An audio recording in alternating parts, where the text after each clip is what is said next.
Okay, so last week we finished Eis Yud. We're pretty close to the end of the Maimer. So before we complete the Maimer, I want to review what we have up until here, and then we'll do the last piece in the Maimer. So let's go to the questions first. And that's, I think last time we did up until Ches. So we're going to do Tes.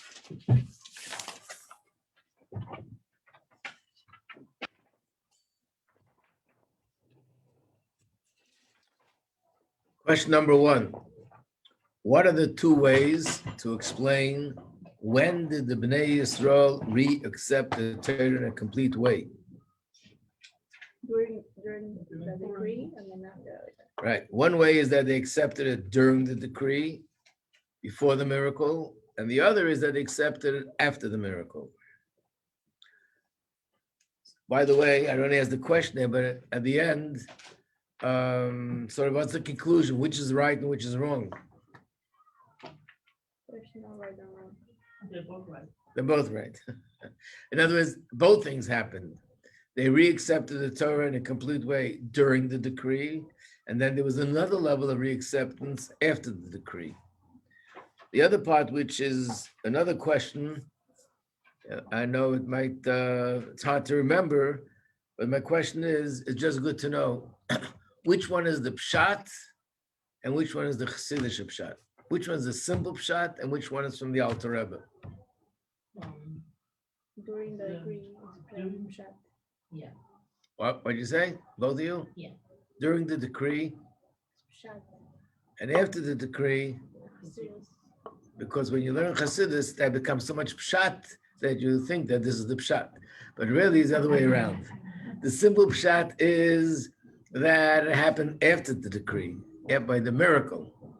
The Alter Rebbe explains that it happened during the decree. The other way around. Yeah. Oh yeah.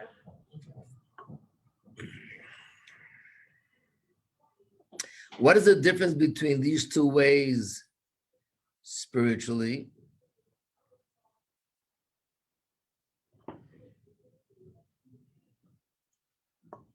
In other words, the Maimer explained that because the Yidden went through the process of kosis, they were crushed. That's why the essence was revealed. So in that sense, what's the difference before or after? In terms of the crushing? Yeah. They're spiritually more receptive during. Like During the decree, they were crushed. And after the decree? Because they were in college, that's like they being crushed. Right. What you were going to say was that after the decree, they were no longer crushed. But the novelty, the new sort of insight in this mimer is that after the decree, they were also crushed. The difference is before the decree, they were crushed from oppression. After the decree, they were crushed, although everything was good, they're still in Golus. That alone. So now question number 3 is, why is a person crushed from being in Golus if it's a time of good and plenty, physically and spiritually? Why would a person be crushed? Because we don't have Hashem, like the essence of Hashem. The essence, right? That the essence of the soul wants to be and have the essence of Hashem revealed. As long as we don't have the Beis Hamikdash out of Golus, then the essence of Hashem is concealed. And from that alone, the neshama is crushed. When a person fails that, the person is crushed.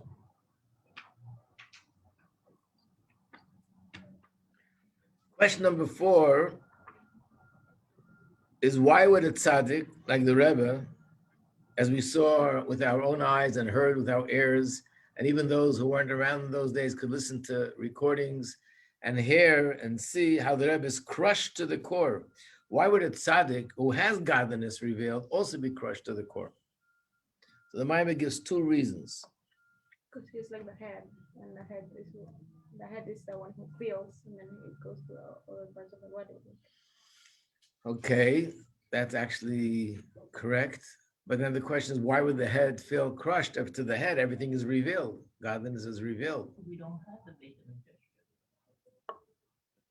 With Veata Tetzave, you have like godliness revealed and a more revealed. Right. So we don't have it revealed the way it's supposed to be. What did you want to say? Because you were talking about how the head receives the message and then tells the limbs to walk, but if the head doesn't receive the message, then we can't tell the limbs to walk.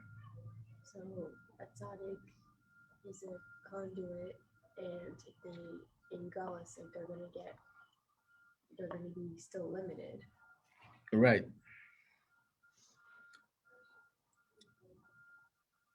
But that still doesn't explain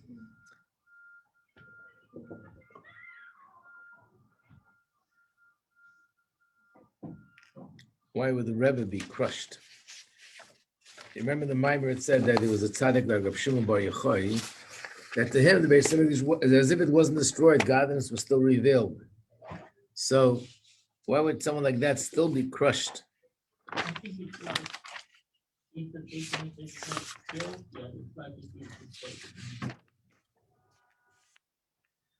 Also, doesn't he feel all of us? He feels that we're not. Right, I think that's what Chava was also saying, that he's the head, and therefore he feels us, our pain, that we don't have it. Because the Shekhinah goes into God's with us, so if the Shekhinah still feels that it isn't able to be realize itself. Right. But in the Maimer, he adds just a little bit more of explanation that even at tzaddik, that godliness is revealed, but he says to himself, if the godliness that's revealed to me would be the ultimate, infinite, Ein Sof, really infinite, then it would be revealed everywhere. The mere fact that there are, even though in my world it's revealed, I didn't mention this story, but it fits into the here perfectly. There's a famous story with Reb Menachem Mendel of Horodok. He was one of the students of the Maggid, very big tzaddik. He was a colleague of the Alter Rebbe. Not only a colleague, the Alter Rebbe looked up to him after the passing of the Maggid as his teacher. So one time there was a big commotion. Somebody was blowing shofar, and people were saying that Mashiach is here. I think this was after he already moved. He moved to Eretz Yisrael with a lot of other families. Came running, Mashiach is here, Mashiach is here. So what did he do? Everyone knows the story? He smelled. He opened the window, stuck his head outside. He sniffed the air and said, the Mashiach is not here yet. So the Chassidim asked, why did he have to open the window for? Why couldn't he just sit where he was, sniff the air, and we'll say Mashiach is not here yet? So the answer is because in his room and where he was, the air of Mashiach was already there. It was outside. He wanted to see what's doing out there. But the Rebbe is saying here that even such a tzaddik says to himself that nevertheless, what's shining in my personal world would be the ultimate infinite light of Hashem, then it would shine anywhere, everywhere. The mere fact that it's only limited to my place, not every place else, is a sign that it's not really the essence of Hashem. And by a tzaddik, even if he has the highest levels of godliness revealed, but if he doesn't have the essence, then he's broken and crushed. It's still not what he wants. So what's the short answer to what I just said? So you can put it down on the paper. The short answer is that the fact that it's not, Hashem's presence is not revealed to everyone else is an indication that even what's revealed to him is not the real essence of Hashem. That's point number one. I wrote 2 reasons. It really should be not 2 reasons, 2 points. Point number 2 is, and therefore he's crushed even though he has everything, but if he doesn't have the essence of Hashem, he's still crushed because that's the greatest, deepest desire of the neshama. Remember we said this thing about 49 gates and 50 gates, that even if a person has 49 gates of holiness and godliness, if he doesn't have the 50th, he's broken. And that's why chayla, which means sick, is bigamatria 49. Okay, let's go to the next question. Where are we? We're on page 52. No, we're doing tests. Page 51. Okay, so I wrote down that the answering to the following question is not in the Maimer, but it was explained in class. We did it then, and we did it this time also. When an ordinary Jew screams Ad Mosai, even if he screams at the top of his lungs, Ad Mosai, is he or she truly crushed to the core from God's essence being revealed? No. And if that's the case, then why are we doing this? So there's two answers to this, which I gave in class. What would be the two answers? One answer is, right? One answer is, come on, Nati, you know. What's the question?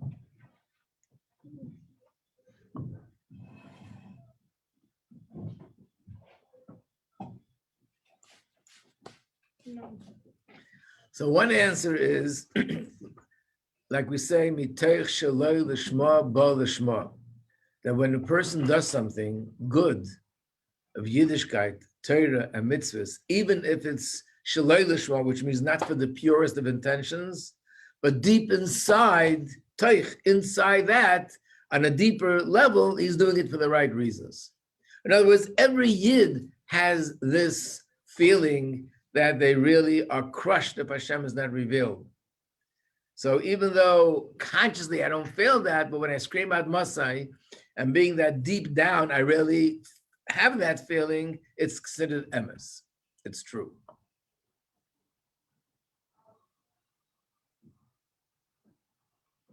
I wrote down how it's connected to Kaifanesi Achiyem Reitzani. Let me remind you of that as well. There's a halacha that if someone is supposed to do something according to Torah and he doesn't want to, then, and the only way that it's valid is if he says, I want to do it, then the Bezdin have to force him until he says the words, I want to do it.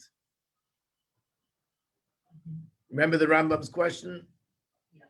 The Rambam's question is, but he doesn't really want to do it. He's only doing it because being forced. And what does the Rambam answer? His essence wants to do it. So, but then we ask the question, the Rebbe asks the question, then what do you have to force him for? Just force him to give the get. Why do you have to force him to say the words, I want?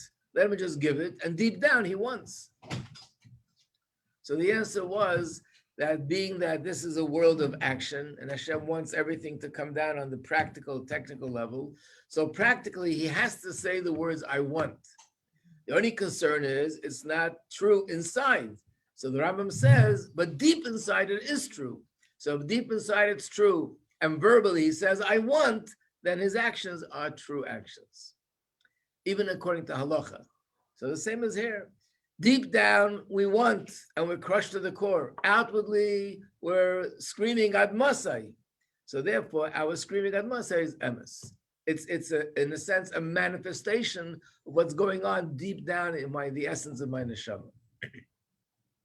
Wait, can you just repeat why would that not be MS if it's an ordinary Jew? Why it's not emes? Yeah. No, it is emes, no matter what. But the question is, but he consciously doesn't feel that he's crushed, so why is it emes? So the answer is because deep down in the essence of his neshama, it is emes. Okay. But even though he doesn't feel it consciously, nevertheless, it's still important to scream, I must say, why? So I'm giving you an example. There's the halacha that we spoke about, and why is it necessary for it to say, I want? Because after everything's said and done, Hashem is not satisfied with what's happening in the neshama. He wants us to do the act. Light the candles, put on the tefillin, learn the Torah. And what if a person does it without the right kavanah? But deep down, he has the right kavanah. And therefore, it's not enough deep down to have the kavanah. We still need to do the act. So here too, we still need to express verbally ad masai, which means I'm crying out to Hashem that I'm crushed. And deep down, it's emes. So together, you have the action and you have the intention in a deeper level. That was one answer. What was the second answer?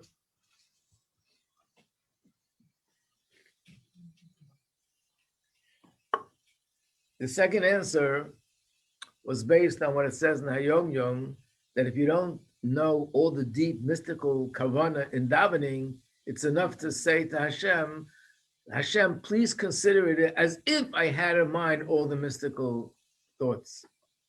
Remember we asked the question, what kind, what do you mean as if? How does that, it's not real.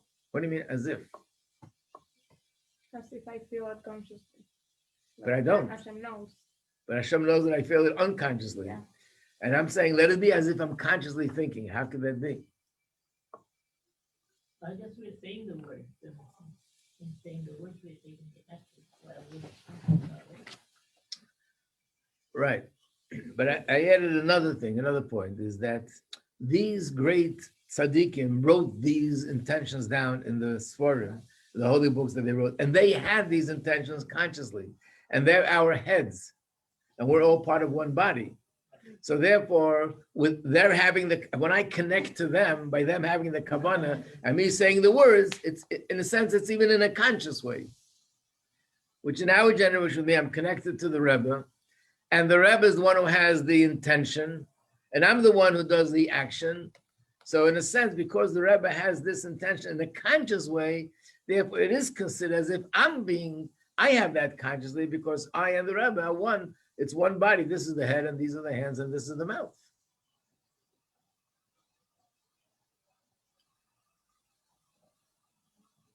Again, I put in a disclaimer. It's not in the mimer, but I think this is the way it would be explained.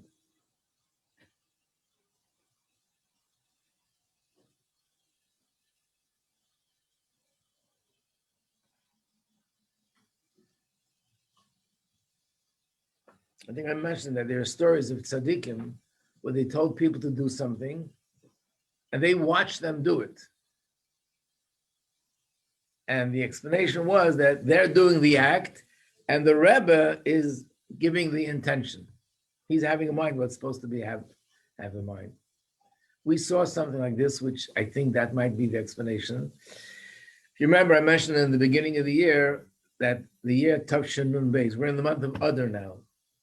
And the 27th of Adar, that's when the Rebbe had the stroke in 1992.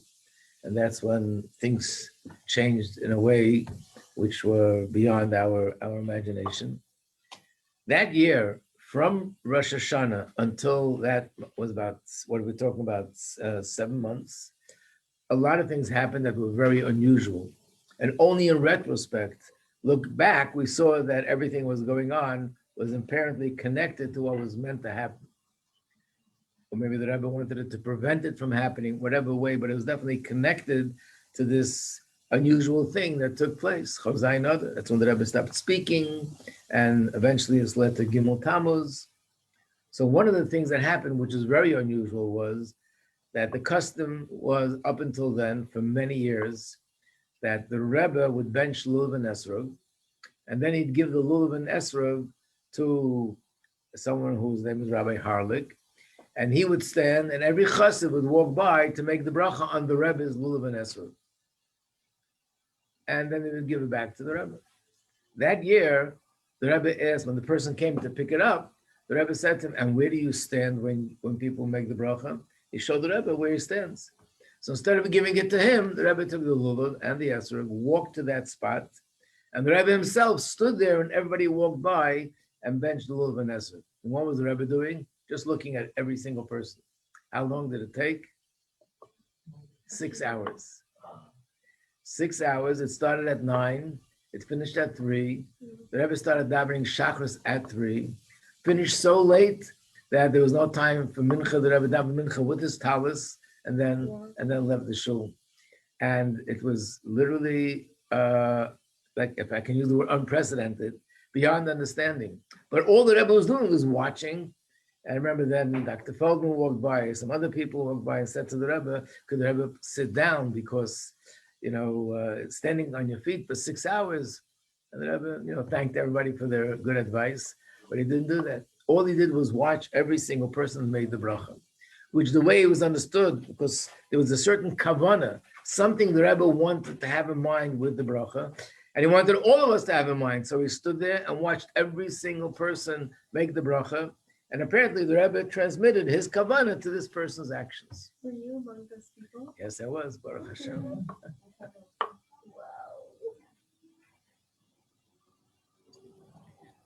I had to stand in line for a very long time. But then I had an uncle It was an older person. He was in a wheelchair. And of course, he also wanted to go. So as a result of that, I was able to go straight to the front. And he benched, and then I benched. Yeah. Okay. So now we're going to do the review of Eis Yud.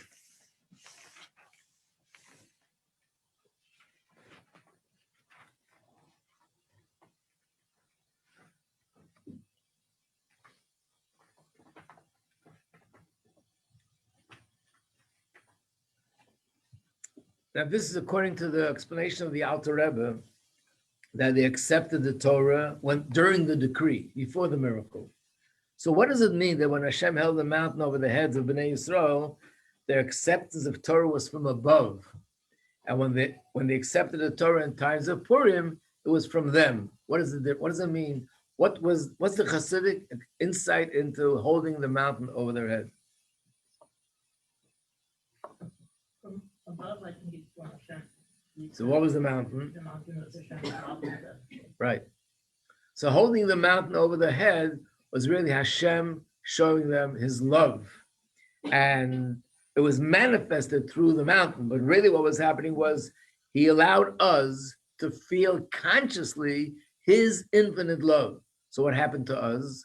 We responded with love to him, because the principle is Kamayim aponim el aponim, kein lev ha'adam el ha'adam. Just like water reflects a person's face, that's how one heart will reflect the feelings of another heart. And if a person feels and shows love to someone, by nature, the natural reflex is that the recipient's heart will feel love towards that person. So when Hashem revealed his love to us, imagine we feel his infinite love, automatically we felt love for him. So that's the good part. What was lacking? From the people. Right, it wasn't coming from them. It was really Hashem's love sort of almost like superimposed on them. It wasn't coming from them. What was different in the times of Haman was Hashem didn't show the Yidden his love. On the contrary, it appeared just the opposite, that there is no love because there was a decree. And under those circumstances, we showed Hashem that we love him unconditionally, ready for Mesiras Nefesh. That love was coming from us. We couldn't say it's coming from above. That's why it was more complete.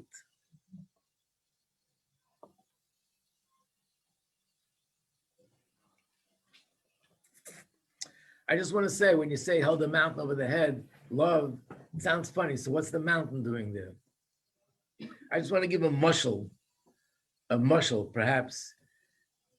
When you buy someone that you love a gift, you're giving a physical object. What's the issue here? The object or the feeling that you're transmitting, that you're expressing to the other person? Of course, there's an object. It's a piece of jewelry. You're giving flowers. You're giving another kind of a gift. But the main thing is that you are expressing a feeling of love to this person through this thing that you gave.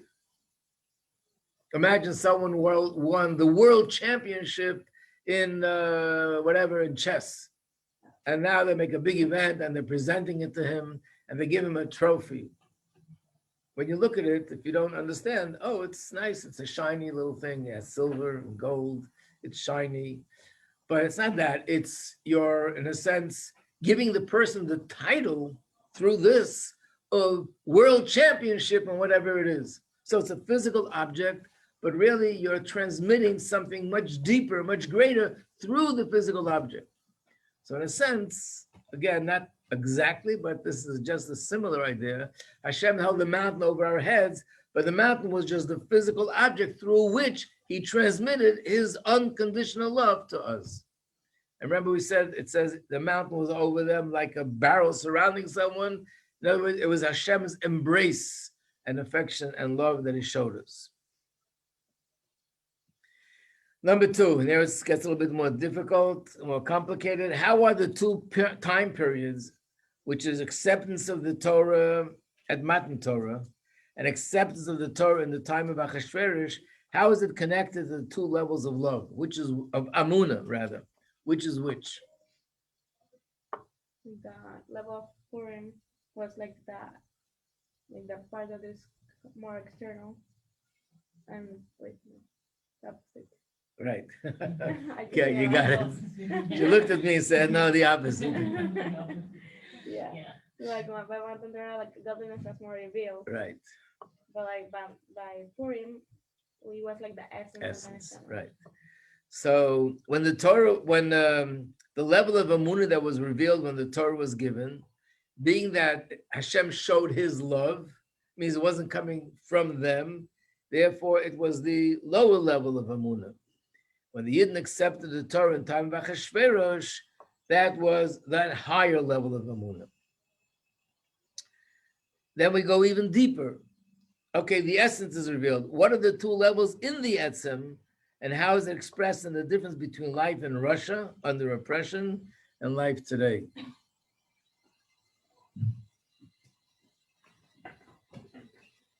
In Russia, there was a higher level of Etzem being revealed, right? and today there's a lower level of revealed. Okay, I think it's the opposite. and Ariel says it's the opposite. Well, no, because people had more.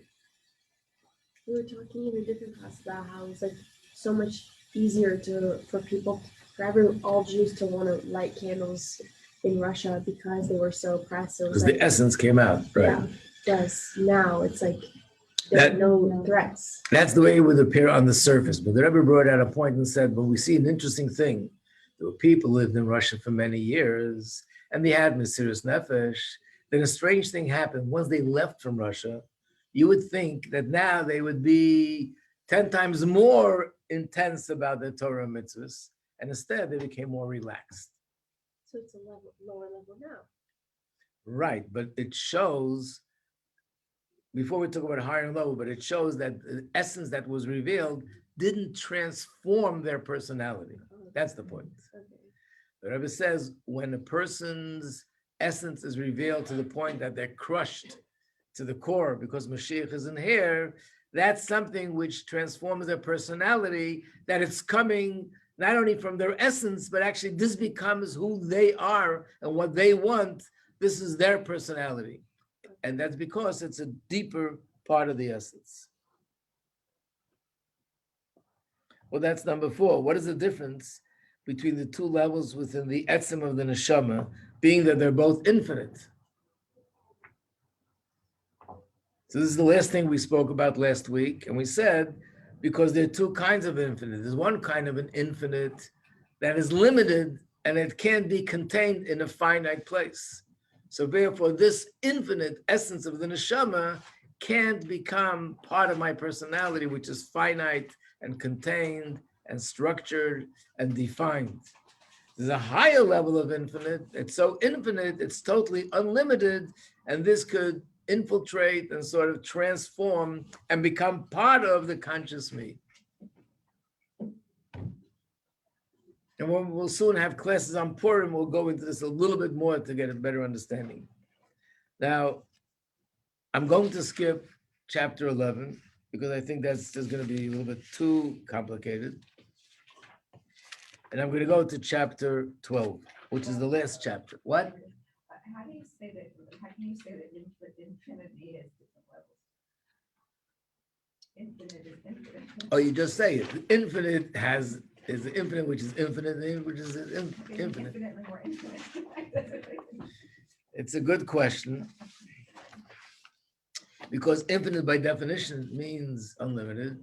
But I'll tell you the truth, on the surface, without learning a mimer, I wouldn't even know to think that there's a higher level of infinite. I would say infinite means it's not limited, and it's in fact has one limitation in the sense that it can't be finite or can't connect to finite. The fact it could be something which is infinite and could be contained in finite, that's the chiddush that we would never have thought of. There's a way of explaining it, but I'm just not sure that we're going to be able to follow through with it. There's a way of explaining it. Should I try? Not enough time. Maybe tomorrow.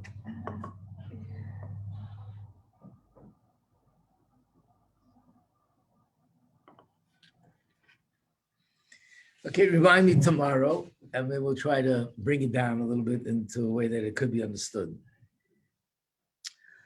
Okay, Ois Yud Beis, let's do it inside first, and then we'll do the terms and the questions.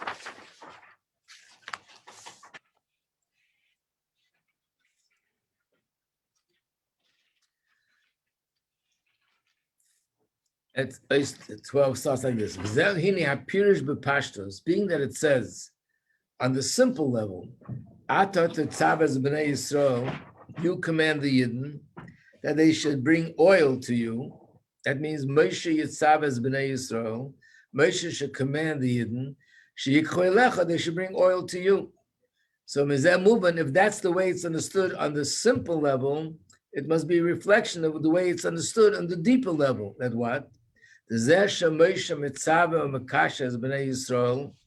That even the fact that Yidden, remember we said in the beginning of the Maimer, and that's what's explained in the 11, but I skipped it because it's going to be too complicated, that after everything's said and done, Moshe provides us with this level of Amunah, that level of Amunah, but through that, we actually bring something higher and deeper in Moshe Rabbeinu. So that's coming from us. So the Rebbe is saying, you know what? Even that which we give Moshe, who enables us to do that, that itself comes from Moshe Rabbeinu.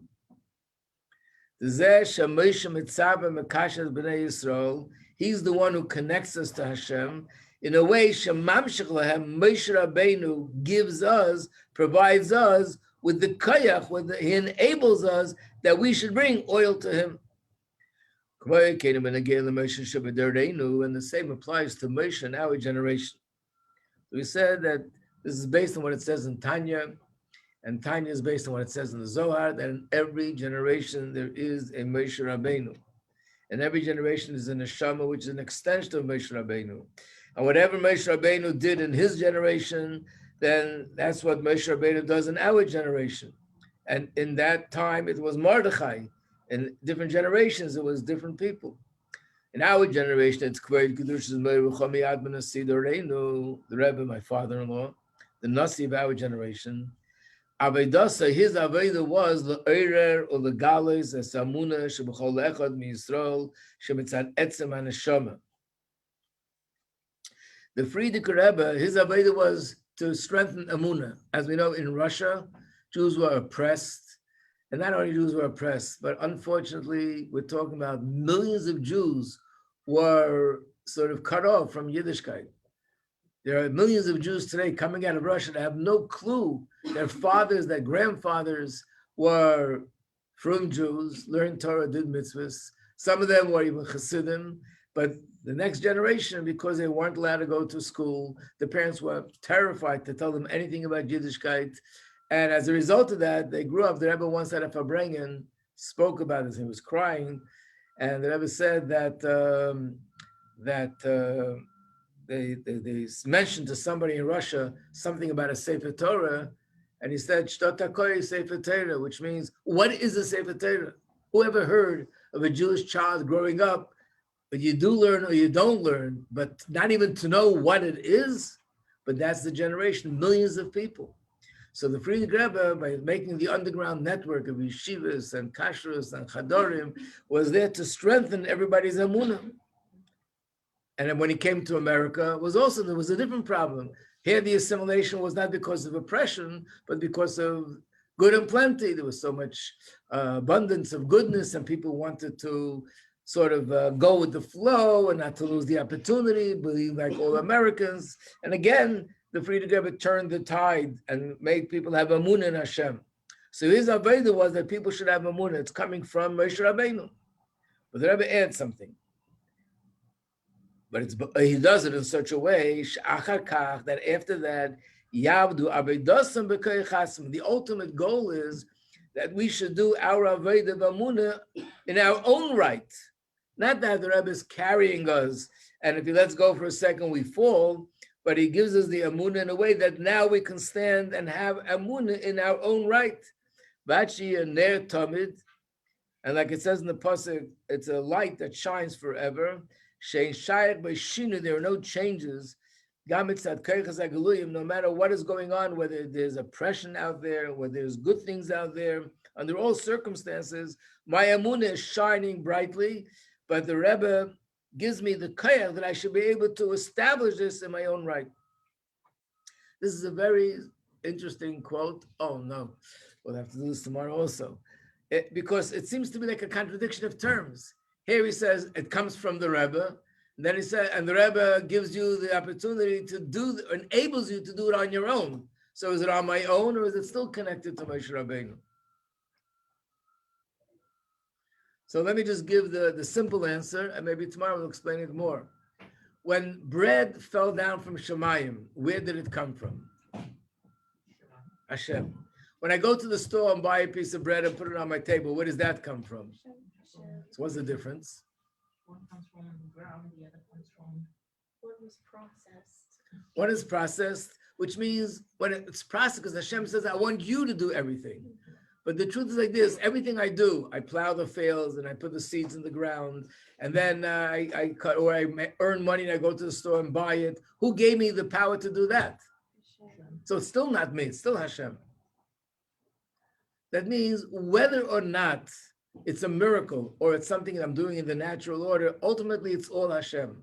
The only difference is Hashem says, I want you to establish it on your own in a way that my presence is hidden, and in the order of nature, the way it's perceived is that you're doing this on your own. So the same is here also. There are two ways that a tzaddik could lift a person's spirituality. One is in a supernatural way. It does something miraculous and a person just changes overnight. And there are many stories like that. And the other is where the Rebbe gives you the koyach, but he gives it to you in a way that you have to learn and struggle and work. And through your work, you reach and achieve spiritual heights, but it's your own work, even though the Rebbe is giving you the koyach for it. They're both true.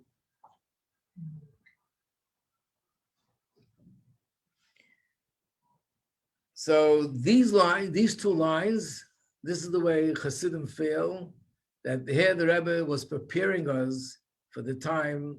Remember, I told you this mime was given out 2 weeks before Chav Zayin Adar. And here the Rebbe was preparing us of what was coming, about us having emunah under these circumstances. And Lina will explain it tomorrow a little bit more, what that means. To be continued. Thank you, Rabbi. Thank You're you, very Rabbi. welcome. Thank you. Thank you. Good day.